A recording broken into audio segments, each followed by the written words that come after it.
पहली पौराणिक कथा के अनुसार किसी गांव में एक गरीब ब्राह्मण रहा करता था।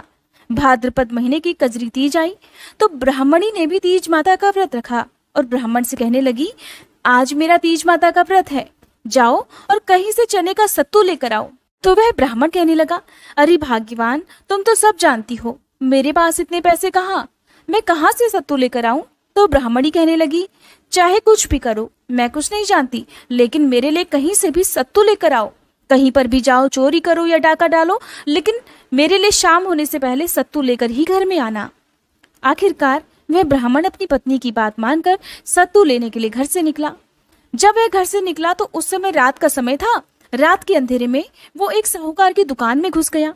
उसने देखा कि उस समय साहूकार दुकान में नहीं था, तो उसने वहां पर चने की दाल, घी, शक्कर लेकर 1.25 किलो तोलकर सत्तू बना लिया और बिना साहूकार के आए ही वो बिना पैसे दिए वहां से जाने लगा।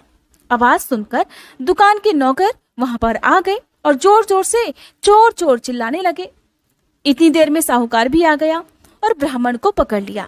तो ब्राह्मण कहने लगा, अरे भाई, मैं चोर नहीं हूँ, मेरा विश्वास करो, मैं एक बहुत गरीब ब्राह्मण हूँ और आज मेरी पत्नी का तीज माता का व्रत है, इसलिए मैं सिर्फ इस 1.25 किलो का सत्तू बनाकर ले जा रहा था, चाहे तो आप मेरी तलाशी ले लो। साहूकार ने उसकी बात का विश्वास ना कर जब उसकी तलाशी ली तो उसके पास सत्तू के अलावा कुछ भी नहीं निकला। चंद्रमा आसमान में निकल आया था और ब्राह्मणी घर पर ही इंतजार कर रही थी कि कब सत्तू आए, कब मैं निमड़ी माता को सत्तू का भोग लगाकर अपना व्रत खोलूं। उधर साहूकार ने जब देखा कि ब्राह्मण के पास तो सत्तू के अलावा कुछ भी नहीं निकला तो उसे ब्राह्मण की बात पर विश्वास हो गया, साथ ही उसे ब्राह्मण पर बड़ी दया भी आई। तो साहूकार कहने लगा, आज से तुम्हारी पत्नी को मैं अपनी धर्म बहन मानता हूँ। तब उसने ब्राह्मण को सत्तू, गहने, रुपए, मेहंदी, लच्छा और बहुत सारा धन देकर बड़े सम्मान से विदा कर दिया। फिर ब्राह्मण ने आकर वो सब सामग्री अपनी पत्नी को लाकर दी। फिर सबने मिलकर कजली माता की पूजा की और इस व्रत को संपूर्ण किया।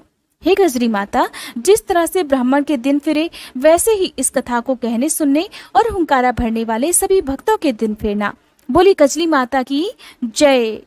दूसरी पौराणिक कथा के अनुसार एक साहूकार था, उसके 7 बेटे थे। उसका सबसे छोटा बेटा विकलांग था। वो रोजाना एक वेश्या के पास जाया करता। उसकी पत्नी बहुत ही पतिव्रता थी, खुद उसे अपने कंधे पर बैठाकर उस वेश्या के यहाँ लेकर जाती। वो बहुत गरीब थी, जेठानियों के पास काम करके अपना गुजारा किया करती। भाद्रपद के महीने में कजरी तीज के दिन सभी ने तीज माता के व्रत और पूजा करने के लिए सातू बनाए। छोटी बहू गरीब थी, उसकी सास ने उसके लिए भी एक सातू का छोटा पिंडा बनाया और शाम को पूजा करके जैसे ही वो सत्तू पासने लगी कि उसका पति कहने लगा, मुझे वेश्या के हाथ छोड़कर आ। हर दिन की तरह उस दिन भी वह अपने पति को कंधे पर बिठाकर छोड़ने गई, लेकिन उसका पति अंदर जाने से पहले कहना भूल गया कि तुम जाओ। उससे पहले वो जब भी कहता कि तुम जाओ तो वो चली जाती और फिर दोबारा उसे लेने आती।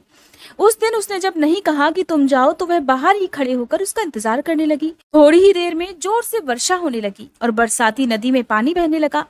कुछ देर के बाद नदी से आवाज आई, आवतारी जावतारी दोना खोल के पी, पिया प्यारी होए। आवाज सुनकर उसने नदी की तरफ देखा तो दूध का दोना नदी में तैरता हुआ आता दिखाई दिया। उसने दोना उठाया और 7 बार उसे पीकर दोने के 4 टुकड़े किए और चारों दिशाओं में फेंक दिए। उधर तीज माता की कृपा से वेश्या अपना सारा धन उसके पति को वापस देकर सदा के लिए वहां से चली गई। पति ने भी सारा धन लेकर घर आकर अपनी पत्नी को आवाज दी, दरवाजा खोलो। तो उसकी पत्नी कहने लगी, मैं दरवाजा नहीं खोलूंगी। तब वह कहने लगा कि अब मैं वापस उसके पास नहीं जाऊंगा, मैं तुम्हें वचन देता हूँ कि अब मैं सिर्फ तुम्हारा ही होकर रहूंगा, तुम्हारे ही पास रहूंगा। और दोनों मिलकर सातू पासेंगे। लेकिन उसकी पत्नी को विश्वास नहीं हुआ तो कहने लगी, मुझे वचन दो कि वापस वेश्या के पास नहीं जाओगे। पति ने अपनी पत्नी को वचन दिया। तभी उसने दरवाजा खोला, देखा कि उसका पति गहनों और धन के सहित खड़ा हुआ था। उसने सारे गहने कपड़े अपनी पत्नी को दे दिए। फिर दोनों ने बैठकर सातू पासा। सुबह जब जेठानी के यहाँ वह काम करने नहीं गई तो बच्चे बुलाने आए कि काकी चलो, सारा काम पड़ा है। तो वह कहने लगी, अब तो मुझ पर तीज माता की पूरी कृपा है, अब मैं काम करने तुम्हारे घर नहीं आऊंगी। बच्चों ने जाकर माँ को बताया, आज से काकी काम करने नहीं आएंगी माँ, उन पर तो तीज माता की कृपा हुई है और वो तो नए नए कपड़े गहने पहनकर बैठी हुई हैं और आज तो काका जी भी घर पर बैठे हुए हैं। सभी लोग ये सुनकर बहुत खुश हुए। हे तीज माता, जैसे आप उस पर प्रसन्न हुई, वैसे ही इस कथा को कहने, सुनने और हुंकारा भरने वाले सभी भक्तों पर प्रसन्न होना। आप दूसरी पौराणिक कथा भी सुनिए। एक गांव में एक गरीब ब्राह्मण रहता था। भादो महीने की कजरी तीज आई। ब्राह्मणी ने तीज माता का व्रत रखा और ब्राह्मण से कहा, आज मेरा तीज माता का व्रत है, कहीं से चने का सातू लेकर आओ। तो ब्राह्मण कहने लगा, अरे भाग्यवान, मैं भला सातू कहाँ से लाऊं? तो ब्राह्मणी कहने लगी, चाहे चोरी करो चाहे डाका डालो, लेकिन मेरे लिए सातू लेकर आओ। रात का समय था। ब्राह्मण घर से निकला और एक साहूकार की दुकान में घुस गया। उस समय साहूकार अपनी दुकान पर नहीं था, तो उसने वहां पर चने की दाल, घी, शक्कर लेकर 1.25 किलो तोलकर सातू बना लिया और वहां से बिना पैसे दिए ही जाने लगा। तब तक आवाज सुनकर दुकान के नौकर जाग गए और चोर चोर चिल्लाने लगे। साहूकार आया और ब्राह्मण को पकड़ लिया। ब्राह्मण ने रंगे हाथों पकड़ा जाने पर कहा कि मैं चोर नहीं हूँ, मैं तो एक गरीब ब्राह्मण हूँ, मेरे पास पैसे नहीं थे और आज मेरी पत्नी का तीज माता का व्रत है, इसीलिए तो मैं ये सिर्फ 1.25 किलो का सातू बनाकर ले जा रहा था। साहूकार ने जब उसकी तलाशी ली तो उसके पास सच में सातू के अलावा कुछ भी नहीं निकला। उधर चंद्रमा निकल आया था। ब्राह्मणी ब्राह्मण का इंतजार कर रही थी कि कब वो सातू लेकर आए, कब वो तीज माता को भोग लगाकर अपना व्रत खोले। उधर साहूकार ने ब्राह्मण से कहा कि आज से तुम्हारी पत्नी को मैं अपनी धर्म बहन मानूंगा। तब उसने ब्राह्मण को सातू, गहने, रुपए, मेहंदी, लच्छा और बहुत सारा धन देकर सम्मान के साथ विदा कर दिया। घर आकर ब्राह्मण ने सारी बात ब्राह्मणी को बताई तो उसे तीज माता का आशीर्वाद समझकर दोनों बहुत खुश हुए और खुशी खुशी उन्होंने व्रत खोलकर तीज माता का जय जयकार किया। अब सुनिए तीज माता की तीसरी कथा। किसी भी तीज त्योहार के दिन बिना लपसी तपसी की कथा सुने ये व्रत अधूरा माना जाता है। पौराणिक कथा के अनुसार एक लपसी था, एक तपसी था। तपसी हमेशा भगवान की तपस्या में लीन रहता। लपसी रोजाना 1.25 सेर की लापसी बनाकर भगवान को भोग लगाकर जीम लेता था। एक दिन दोनों झगड़ा करने लगे। तपसी बोला, मैं रोज भगवान की तपस्या करता हूँ, इसलिए मैं बड़ा हूँ। लपसी कहने लगा, मैं रोज भगवान को 1.25 सेर लपसी का भोग लगाता हूँ, इसलिए मैं बड़ा हुआ। देवर्षि नारद वहां से जा रहे थे। दोनों को झगड़ा करता हुआ देख पूछने लगे कि नारायण नारायण, तुम भला क्यों झगड़ रहे हो? तब लपसी ने अपना और तपसी ने अपना बड़े होने का कारण नारद जी को बताया। सुनकर नारद जी बोले, तुम्हारा फैसला तो मैं कर दूंगा।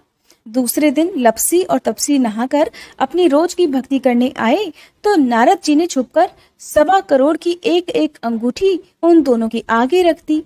तपसी की नजर जब अंगूठी पर पड़ी तो उसने चुपचाप अंगूठी उठाकर अपने नीचे दबा ली। उधर लपसी की नजर अंगूठी पर पड़ी, लेकिन उसने ध्यान नहीं दिया और भगवान को भोग लगाकर लपसी खाने लगा। देवर्षि नारद जब थोड़ी देर के बाद आए तो दोनों ने पूछा कि बताइए नारद जी, हम दोनों में से कौन बड़ा हुआ? तो नारद जी ने तपसी से खड़ा होने को कहा। वो खड़ा हुआ तो उसके नीचे दबी हुई अंगूठी दिखाई पड़ी। नारद जी ने तपसी से कहा, तपस्या करने के बाद भी तुम्हारी चोरी की आदत नहीं गई, इसलिए लपसी ही बड़ा है, क्योंकि उसने अंगूठी को देखकर भी उसे चुराया नहीं और तुम्हें तुम्हारी तपस्या का चोरी करने के कारण कोई फल भी नहीं मिलेगा। तब तपसी शर्मिंदा होकर क्षमा मांगने लगा। उसने नारद जी से पूछा, हे प्रभु, मेरी तपस्या का फल फिर मुझे कैसे प्राप्त होगा? देवर्षि नारद कहने लगे, यदि कोई गाय और कुत्ते की रोटी नहीं बनाएगा तो उसका फल तुझे मिलेगा। यदि कोई ब्राह्मण को भोजन करवाकर दक्षिणा नहीं देगा तो उसका फल तुझे मिलेगा। यदि कोई साड़ी के साथ ब्लाउज नहीं देगा तो उसका फल तुझे मिलेगा।